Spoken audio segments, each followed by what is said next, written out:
no clock working, so if I go over, it's not my fault. When Linda called me and said, would you like to talk? Yeah, trying to just make it face me right there. Here. Hi. Unity people out there in Missoula.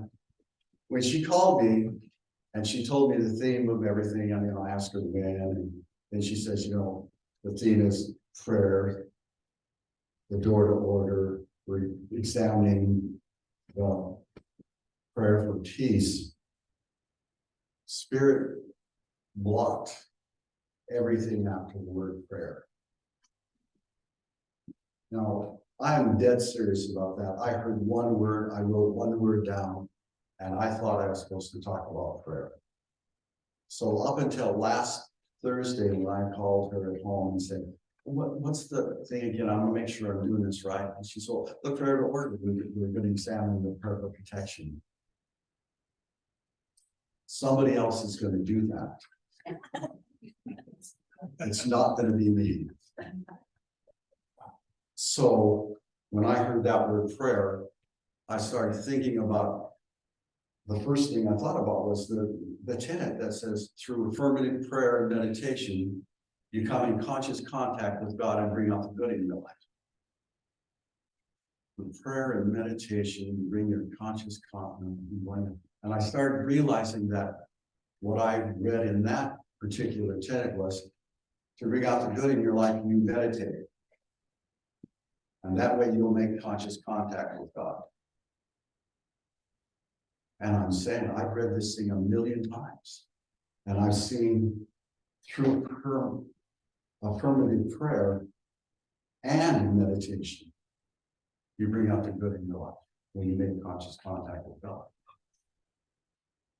And I said, well, where has that been? Why haven't I understood that? And I started thinking about it. And as I started reading Charles Fillmore and the things, I realized that prayer is a practice of faith. When we pray, we're, especially for affirmative prayer, we're acting in faith that what we cannot see is ours already. And that was an epiphany for me. I understood that, but I did not understand how that put together and how that practice of prayer was a faithful practice. And I taught school for 25 years, and I worked with learning disabled children and children with low intellectual abilities. And anytime they were having problems with things, I taught history, I taught math, I taught science, whatever they needed, I taught. But we had a rule in the room. It was, you never ain't got nothing to do. And some of you who know good English realize that is really poor English. But they understood it, and they understood that when they were done with what they were doing, they had to get a book and they had to read. Because they understood to get better at anything, you had to practice. And we always argued about how much practice they needed and how much practice I was going to give them, but I always won. But with that understanding, that practice, the practice of prayer, the practice of affirmative prayer is a practice of faith, was this thing in my head that I just went, oh my goodness, what have I not been doing? But I'm going to have Charles help me out here with the rest of the thing. So I came to that conclusion, but I said, how do you get people to understand that? And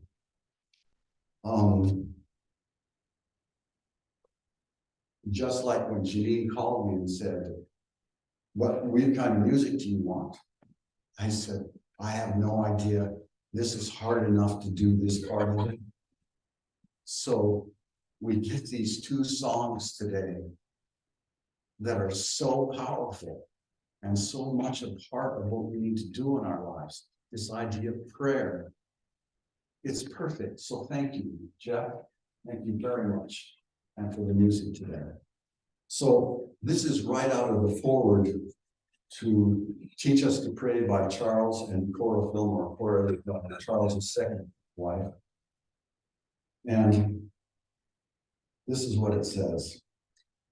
Prayer in man is a conscious expression towards the upward trend of the nature found everywhere.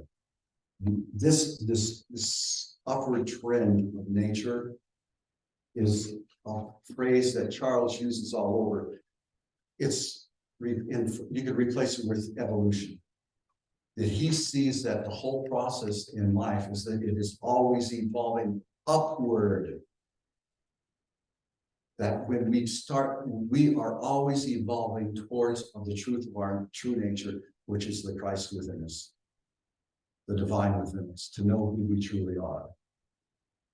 He goes on, he says, so every impulse or desire of the soul for life, love, or light is a prayer. I can't stand this. Every life, love, or light, every desire for those things is a prayer. That we're in constant prayer when we think of the life we live, trying to be a better part of that life, impregnated by it, and walking forward in the light of our lives. So it's a prayer.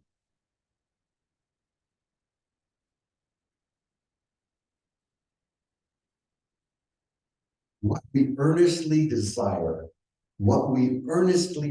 and persistently affirm will be ours if we not faint. Whatever we desire, but you're going to hear him say in a second, the desire is what God put within you.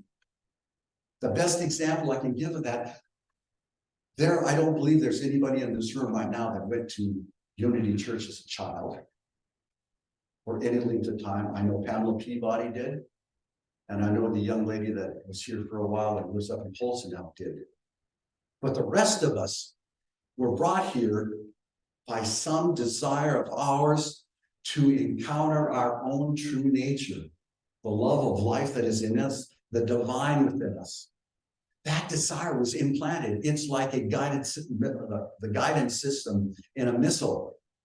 We were born into this world, and I went to Methodist churches, Baptist churches, community churches. I went to Lutheran churches. I didn't ever go to a Catholic church, but I know some of you did. But you're here now. You're here now because of that blessing that God put in us, that divine desire to know who we truly are. I'm going to get excited, and I don't even want to apologize for it. And it says, what you earnestly desire and persistently affirm. Persistently affirm. We talked at the book group about why do we pray 30 times for people when they put their prayer things in, and then the good old Course in Miracles that says you pray just once and it's done. Well, unfortunately, since prayer is an act of faith, and we are not yet in our Christed bodies, Christ could pray just once. Thank you, you are healed. Yes, this is water, is wine. Don't tell anybody I fixed you from your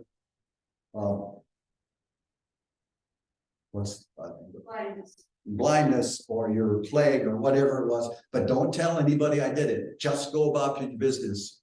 Don't sin no more. Don't sin no more. Don't miss the mark anymore. Know who you truly are.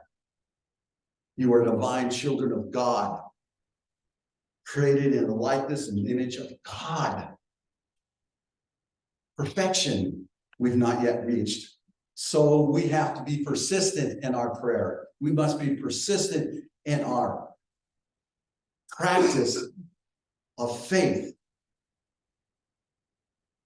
And in that persistence, we grow. And I'm going to read what Charles says because it's so much more beautiful than what I can put. When we frame our desires in sound words and place them before the indwelling Lord, the Christ within us, we're using the intelligence and the supreme law of God to bring out the manifestation that which he has implanted in us. That which he has implanted in us. That guided missile system, the thing that brought you here, the thing that leads you on persistently. We engage in that act of faith so that faith can grow in us. And I've been in the prayer circle for 25 years. I've been praying for people in this church for 25 years, and I have been missing the boat for 25 years until this week. Not that my prayers were unanswered, but I did not understand the nature of it. So this implanted part of us is our wholeness, our completeness, the perfection that's in us. That was implanted before we got here. It's great. He says, prayer without desire in it, prayer without sincerity in it, prayer without soul in it, a prayer without spirit is fruitless prayer. We have to know what is guiding us.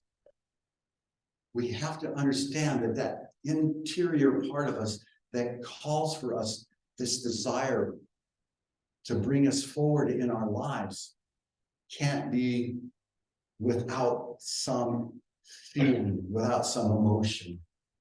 Like I said, I'm excited about this. I go, God, I hope I don't get too carried away. But it is really important that that is part of the whole process. That deep feeling that we have. The understanding that the God is within us every day, at every moment, at all times, is extraordinarily important. Above all, practice the presence of God in prayer. Have I said that 45 times already? Practice, practice, practice. It's going to get better and better and better. Because the more things you affirm in prayer, the more times you see that happen. Okay, whatever you say. whatever happens in that process, you see it coming. I remember when I first got into the prayer circle, Maggie Oaks was here, and I said, Maggie, does this really work? And she looked at me and her face lit up like a candle. And she said, oh, Roger, yes, it does. It happens all the time. It happens all the time. Why did Maggie believe that? Because she had seen it happen many times. And her faith had grown to the point where she could look at me with this bright face and complete honesty say, yes, it does work. No matter what I believed, I could trust Maggie. So I kept doing those prayers, and I did them this morning, as I have been doing them regularly for many years. The divine mind has given us all potentialities. In prayer, we recognize that it is the source of those potentialities. And with right understanding in our relationship to our soul, in our relationship to the divine within us, our soul grows with infinite capacity, all potentiality. With God, all things are possible. All things whatsoever the Father hath are mine. He is just telling us over and over and over again that through practicing our faith, by practicing prayer and meditation, acting in our lives from a point of faith that we are truly divine beings, we create a better world for ourselves and everybody around us. You are the light of the world. Do you get that? You are the light of the world. You can take that bushel basket and put it over it and hide it if you want, or you can take it off and embrace the truth of your being and practice, and it will get better and better and better. I do love Charles Fillmore quotes. Okay, this is for Janine, and this is for all of you because I don't have a joke thing, but this is funny, but it's the truth. We have been so persistently taught that prayer consists in asking God for some human need that we have lost sight of our spiritual identity. Yes, we have. I am truly a part of that. And have become a race of begging praying beggars. Please, God,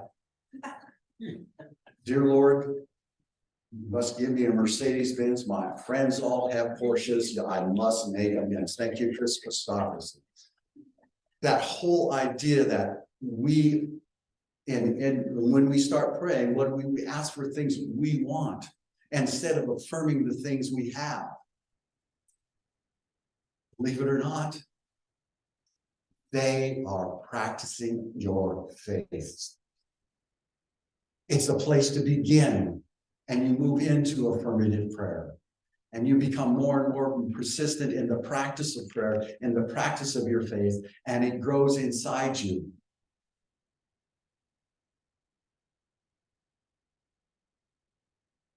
God is spirit in whom we live, move, and have our being.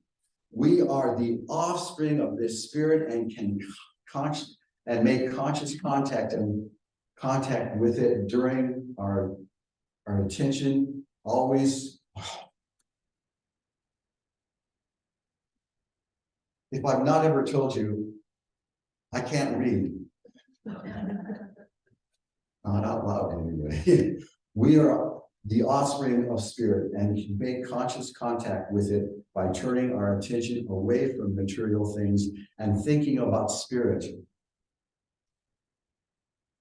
As we practice this kind of prayer, our innate spirit, that divine within us, showers its life energy into our conscious mind, and a great soul expansion follows. I don't think that can be said any more beautifully. Through affirmative prayer, we make contact with the divine within us, and it showers us with its life energy. And it causes us to have a soul explosion. It causes us to make that another evolutionary jump in our lives. What a gift. What a gift. I've been a beggar most of my life. And I think about how else do I think of myself? And when I'm in this process of preparing for this talk, I realized that I've always seen myself as chopping wood and carrying water. I believe that was the name of a book, a Buddhist book some years ago. So I chopped wood and carried water. I built those shelves. I built that. I helped paint the upstairs. I helped paint downstairs. I cleaned up drains, mowed the lawn. What else have I done? Shovel snow. Oh, shovel snow. The rest of we fixed some of the lawn out here. We all have worked here. But I realized that the reason I did that was because I did not believe I was worthy of God's love. I was trying to please my mother and my dad when I was smaller. I've been trying to please the people when I was at Quito. I built all kinds of things there. I've been trying to score points with people here by building things and being here and be a part of the congregation. And in that process, my faith has grown because I trust you. But this talk has been a gift to me. It has been a gift because for the first time in my life, I feel I can actually practice. I know how to practice. And I know that that will take me into a place of Greater faith and greater faith. And what is the end result of having greater faith and greater faith? It brings us into our knowing. Knowing the truth of who we truly are. The beloved of God. The children of God. The inheritors of all that is. We are divine beings. You are every bit of God in this world. When we get ready to leave here, we're going to say a lot in the prayer of protection, wherever we are, God is and all is well. That is the truth. For we are the light and the love and the peace and the joy of the God in this world now. Each and every one of us in some way. There's a passage that was not in here, but it talks about our uniqueness. Not only did God implant this guidance system in us, it is a guidance system that is unique to each and every one of us. And none of you are going to do the same thing in life as any one of the rest of us are going to do. And without each one of us, there is no whole. You're important. You're absolutely essential to the wholeness of God in this world. Each and every one of us. And through affirmative prayer and meditation, persistently practiced, we bring out the good in our lives when we make conscious contact with the divine within us.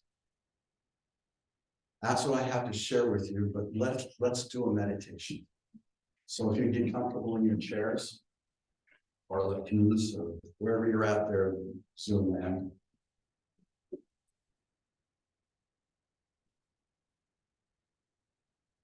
Let's take a deep breath together and out.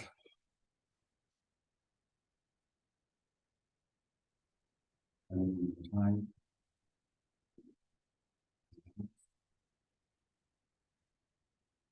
Oh, Lord Spirit,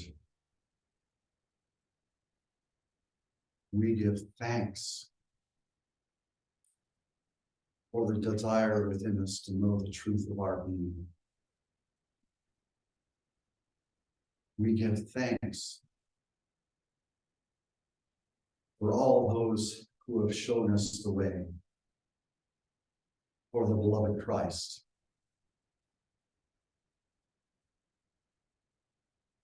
For people like Mahatma Gandhi, Martin Luther King,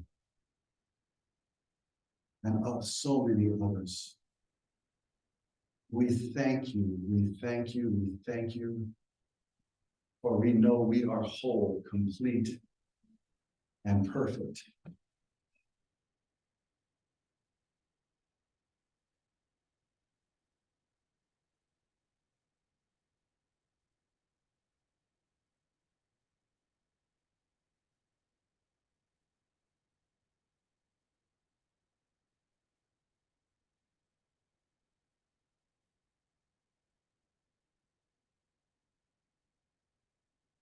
We surrender to the love that created us. We surrender to the love that sustains us. We surrender to the love that we are.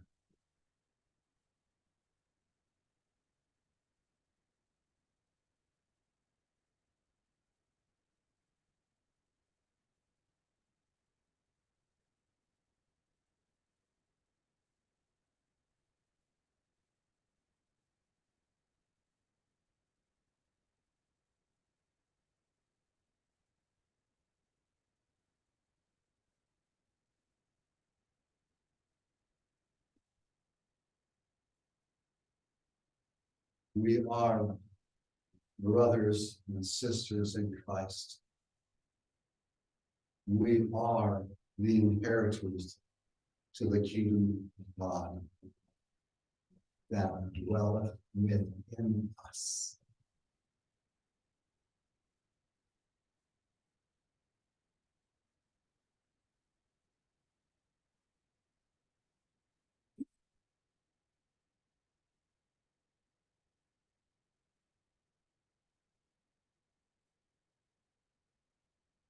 We are so grateful and appreciative for all that which is ours.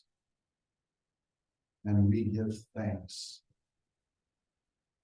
Amen. Amen. Amen.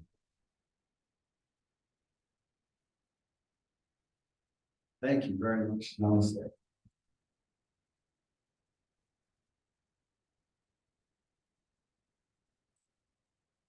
Let's say the prayer protection together, and somebody else will talk all about that next week. So the light of God surrounds us. The love of God enfolds us. The power of God protects us. And the presence of God watches over us. Wherever we are, God is, and all is well. So let's sing our peace song. Make our circle here.